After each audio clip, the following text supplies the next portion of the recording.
Rahul ಗಾಂಧಿಯದ್ದು iron leg ಅಂತ ಹೇಳಲಾಗ್ತಾ ಇದೆ. ಬಿಜೆಪಿ ರಾಜ್ಯಾಧ್ಯಕ್ಷ BY ವಿಜಯೇಂದ್ರ ಈ ರೀತಿಯಾದಂತಹ ಒಂದು ವ್ಯಂಗ್ಯವಾದಂತಹ ಮಾತನ್ನು ಆಡ್ತಾ ಇರುವಂಥದ್ದು. ರಾಹುಲ್ ಗಾಂಧಿ ಏನಿದ್ದಾರೆ, ಕೇಂದ್ರದಲ್ಲಿ ವಿಪಕ್ಷ ನಾಯಕ ರಾಹುಲ್ ಗಾಂಧಿ ಅವರದ್ದು ಐರನ್ ಲೆಗ್ ಅಂತ ಹೇಳಲಾಗ್ತಾ ಇದೆ. ಈ ರೀತಿಯಾಗಿ ಕರ್ನಾಟಕ ಬಿಜೆಪಿಯ ರಾಜ್ಯಾಧ್ಯಕ್ಷ BY ವಿಜಯೇಂದ್ರ ಈ ರೀತಿಯಾದಂತಹ ವ್ಯಂಗ್ಯವಾದ ಮಾತನ್ನು ಆಡ್ತಾ ಇರುವಂಥದ್ದು.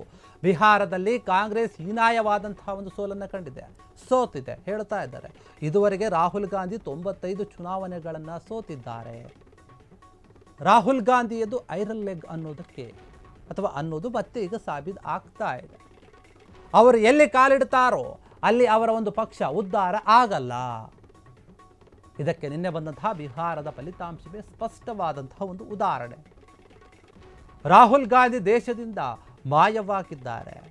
ಈ ಒಂದು ಚುನಾವಣೆಯ ಫಲಿತಾಂಶ ಬಂದಿದೆ. ಬಿಜೆಪಿ ಅಭಿವೃದ್ಧಿ ಕೆಲಸವನ್ನು ನೋಡಿ ಅವರಿಗೆ ವೋಟ್ ಹಾಕ್ತಾ ಇದ್ದಾರೆ ಜನ. ಅದಕ್ಕೆ ದೇಶದ ಒಂದು ಹೊರಗೆ ಭಾರತ ವಿರೋಧಿ, ಬಿಜೆಪಿ ವಿರೋಧಿ ಹೇಳಿಕೆಗಳನ್ನು ಕೊಡ್ತಾ ಇದ್ದಾರೆ ಅಂತ ಹೇಳಿ ಟೀಕೆ ಮಾಡ್ತಾ ಇದ್ದಾರೆ BY ವಿಜಯೇಂದ್ರ. ದೇಶದ ಹೊರಗೆ ಹೇಳಿಕೆಯನ್ನು ಕೊಡ್ತಾ ಇದ್ದಾರೆ ರಾಹುಲ್ ಗಾಂಧಿ ಅಂತ ಹೇಳ್ತಾ ಇದ್ದಾರೆ. ಬಿಜೆಪಿಯ ವಿರೋಧಿಯ ಒಂದು ಹೇಳಿಕೆಗಳನ್ನು ದೇಶದಿಂದ ಹೊರಗೆ ರಾಹುಲ್ ಗಾಂಧಿ ಕೊಡ್ತಾ ಇದ್ದಾರೆ. ರಾಹುಲ್ ಗಾಂಧಿಯದ್ದು ಐರನ್ ಲೆಗ್ ಅಂತ ಹೇಳ್ತಾ ಇದ್ದಾರೆ BY ವಿಜಯೇಂದ್ರ. ಯಾಕಂದ್ರೆ ಅವರು 95 ಬಾರಿ ಚುನಾವಣೆಯನ್ನು ಸೋತಿದ್ದಾರೆ. ಅದಕ್ಕೆ ಅವರು ಎಲ್ಲೆಲ್ಲಿ ಕಾಲಿಡ್ತಾರೋ ಅಲ್ಲಿ ಕಾಂಗ್ರೆಸ್ ಉದ್ಧಾರ ಆಗೋದೇ ಇಲ್ಲ. ಹಾಗಾದರೆ ಕರ್ನಾಟಕದಲ್ಲಿಯೂ ಕೂಡ ಕಾಲಿಟ್ಟಿದ್ದಾರೆ. ಕರ್ನಾಟಕದಲ್ಲಿ ಕಾಂಗ್ರೆಸ್ ಅಧಿಕಾರದಲ್ಲಿರೋದು. BY ವಿಜಯೇಂದ್ರ ಅವರಿಗೆ ಅದು ನೆನಪಿಲ್ಲ ಅಂತ ಅನಿಸುತ್ತೆ. ರಾಹುಲ್ ಗಾಂಧಿಯದು ಐರನ್ ಲೆಗ್ ಅಂತ ಹೇಳ್ತಾ ಇದ್ದಾರೆ, ಮಾತನಾಡ್ತಾ ಇದ್ದಾರೆ. ಕೆಲವೊಂದು ರಾಜಕೀಯವಾಗಿ ಟೀಕೆ ಮಾಡುವಂತಹ ವಿಚಾರಗಳಲ್ಲಿ ಈ ರೀತಿಯಾದಂತಹ ಒಂದು ಹೇಳಿಕೆಯನ್ನು ಕೊಡ್ತಾ ಇದೆ. ಇದಕ್ಕೆ ನಾವು ಉದಾಹರಣೆ ಕೊಡ್ತೀವಿ. ಏನಪ್ಪಾ ಅಂತಂದ್ರೆ ಅದು ಬಿಹಾರದಲ್ಲಿ ಆಗಿರುವಂತಹ ಎಲೆಕ್ಷನ್ನು ಏನು ಬಂದಿದೆ ರಿಸಲ್ಟ್ ಅದನ್ನು ನೋಡಿ.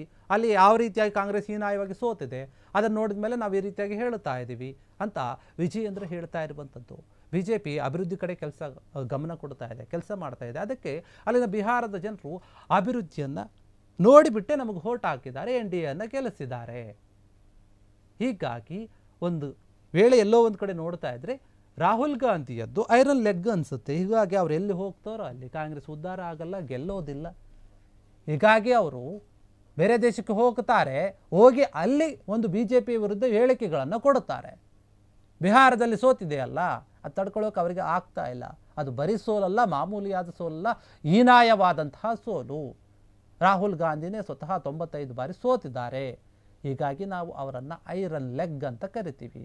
ರಾಜಕೀಯದಲ್ಲಿರುವಂತಹ ಐರನ್ ಲೆಗ್ ಅಂದರೆ ಅದು ರಾಹುಲ್ ಗಾಂಧಿ ಅನ್ನುವಂತಹ ಮಟ್ಟದಲ್ಲಿ BY ವಿಜಯೇಂದ್ರ ಮಾತನಾಡಿರುವಂಥದ್ದು.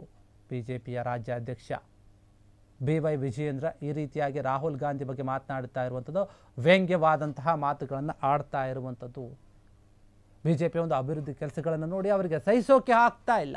ಜನರು ನಮ್ಮನ್ನು ಗೆಲ್ಲಿಸ್ತಾ ಇದ್ದಾರೆ, ಅದನ್ನು ಕೂಡ ಸಹಿಸೋಕೆ ಆಗ್ತಾ ಇಲ್ಲ. ಅದಕ್ಕಾಗಿಯೇ ದೇಶದಲ್ಲಿ ಬೇರೆ ದೇಶಕ್ಕೆ ಹೋಗ್ತಾರೆ, ಅಲ್ಲಿ ಹೋಗಿ ಹೇಳಿಕೆಗಳನ್ನು ಕೊಡುತ್ತಾರೆ.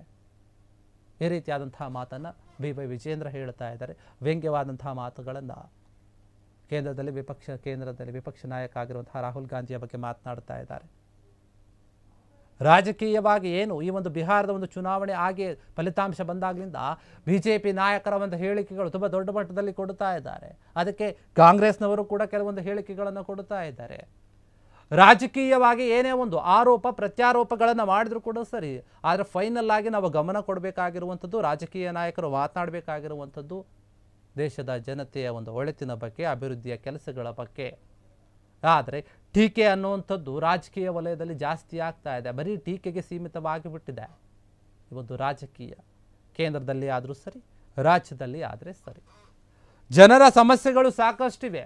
ರೈತರು ನೋಡಿದ್ರೆ ನಮಗೆ ಬೆಂಬಲ ಬೆಲೆ ಬೇಕು ಅಂತ ಅವರು ಟ್ರ್ಯಾಕ್ಟರ್ಗಳಿಗೆ ಅವರು ಬೆಳೆದಂಥ ಬೆಳೆಗೇನೆ ಬೆಂಕಿ ಇಟ್ಕೊಳ್ತಾ ಇದ್ದಾರೆ. ಅಂಥವು ಗಂಭೀರವಾದ ಸಮಸ್ಯೆಗಳಿವೆ. ನೀರಿನ ಸಮಸ್ಯೆ ಇದೆ, ಕೆಲವೊಂದು ಯೋಜನೆಗಳು ಅರ್ಧಕ್ಕೆ ನಿಂತು ಹೋಗಿದೆ. ಈ ರೀತಿಯಾದಂಥ ಒಂದು ಸಮಸ್ಯೆಗಳಿಗೆ ಬೆಲೆ ಅಂದರೆ ಗಮನ ಕೊಡಬೇಕು. ಆದರೆ ಎಲ್ಲೋ ಒಂದು ಕಡೆ ಟೀಕೆಗಳಿಗೆ ಅದಕ್ಕೆ ಮಾತ್ರ ಟೈಮ್ ಕೊಡ್ತಾ ಇದ್ದಾರೆ ನಾಯಕರು. ಹೀಗಾಗಿ ಈಗ ಮಾತನಾಡ್ತಾ ಇದ್ದಾರೆ BY ವಿಜಯೇಂದ್ರ ರಾಹುಲ್ ಗಾಂಧಿಯ ಬಗ್ಗೆ ಅವ್ರದ್ದು ಐರನ್ ಲೆಗ್ಗು ಅಂತ. ಕ್ಷಣ ಕ್ಷಣದ ಸುದ್ದಿಗಳಿಗಾಗಿ ಫ್ರೀಡಂ ಟಿವಿ ಸಬ್ಸ್ಕ್ರೈಬ್ ಮಾಡಿ, ಲೈಕ್ ಮಾಡಿ ಹಾಗೂ ಫಾಲೋ ಮಾಡಿ. ಹೊಸ ಸುದ್ದಿಗಳ ನೋಟಿಫಿಕೇಶನ್ಗಾಗಿ ಬೆಲ್ ಐಕಾನ್ ಮೇಲೆ ಕ್ಲಿಕ್ ಮಾಡಿ.